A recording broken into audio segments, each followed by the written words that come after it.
היי יוטיוב, סרטון ראשון שאני באמת עושה ליוטיוב. זה ערוץ שפתחתי בעקבות בקשות שקיבלתי ממוזיקאים שהיו בסדנאות שלי ומוזיקאים מקבוצות היוגה שלי, שביקשו שאני אצלם להם כל מיני סרטונים עם תרגולים של חימום לפני נגינה, מתיחות של סוף היום, תרגילי חיזוק, דברים שקשורים ליציבה, מערכת עצבים, תנועה ועוד כל מיני דברים כאלה. אני עובדת על זה ובהחלט אלה סרטונים שיעלו בהמשך לערוץ הזה.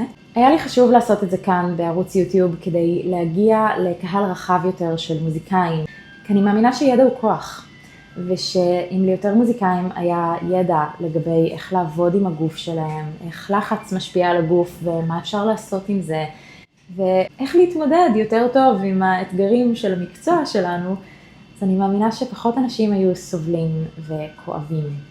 אני עדיין צריכה להבין איך אני מתפעלת את הערוץ הזה במקביל משרה מלאה בפילהרמונית, עבודה בתעשייה, תלמידים.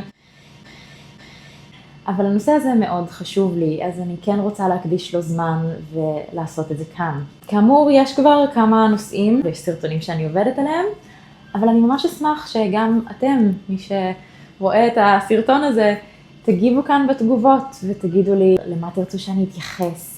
אם יש בעיות מסוימות שתרצו להעלות, או אולי שאלות, אני מבטיחה לקרוא את הכל. ואני אגיד לכם שבינתיים כבר עלה לערוץ תרגול של חימום לפני נגינה. קיבלתי עליו תגובות ממש טובות מקולגות, אז אובייקטיבית ממליצה לכם. וגם שימו לב שיש לשונית של שורטס בערוץ הזה.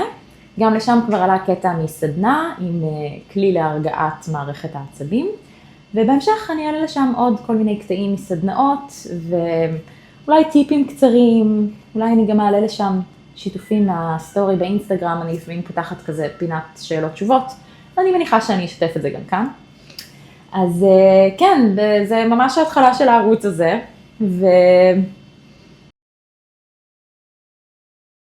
אז תגיבו לסרטון הזה, תגידו לי איזה סרטונים תרצו שאני עוד אכין לכם, על איזה נושאים תרצו שאני אדבר, תעקבו אחרי הערוץ כדי שתוכלו לקבל התראות על סרטונים חדשים שעולים עם ידע וכלים פרקטיים שאני באמת מאמינה שיוכלו לעזור לכם, ואנחנו נתראה בסרטון הבא. שיהיה לכם יום יפה.